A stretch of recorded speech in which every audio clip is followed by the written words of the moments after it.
நாங்கள் எங்களுடைய நாட்டிலே உங்களுக்கு தெரியும், எல்லா அரசியல்வாதிகளும் எப்போதுமே டீல் அடித்துக் கொள்வார்கள். உங்களுக்கு வடிவா தெரியும், நல்லாட்சி என்று ஒன்று வந்தது. அதுக்கு பிறகு என்ன நடந்தது? 2009 கோத்தபாய வந்து விரட்டடிக்கப்பட்டவர். அதுக்கு பிறகு ரணில் வந்தவர். எந்த சமூகமும் எந்த மக்களும் என்னுடைய அழிக்கப்பட்ட இனத்துக்கு இதுவரைக்கும் எந்த நியாயத்தையும் சொல்லவில்லை. அதனுடைய அங்கமாக ஏகேடி சொல்லி இருக்கிறார் என்னவென்றால், தான் கூட சர்வதேச விசாரணைக்கு போக மாட்டேன். ஒரு வாக்கு யாழ்ப்பாணத்திலே ஏகேடியினுடைய கட்சிக்கு விழுமாக இருந்தால் அது என்னுடைய தலைவனுக்கும் என்னுடைய 44,000 போராளிகளுக்கும் இப்போது மீதம் இருக்கிற எங்களுடைய இனத்தின் கோடாளி காம்புகளாக இருக்கும் என்பதை உங்களுக்கு நான் சொல்லிக் கொண்டுறேன்.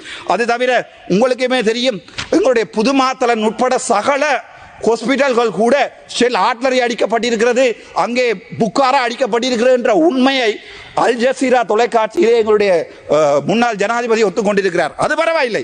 பட்டலாந்து படுகொலை உங்கள் சார்பாக நான் கதைக்கிறேன், உங்கள் குரலாகவும் நான் இருக்கிறதுக்கு தயாராக இருக்கிறேன்.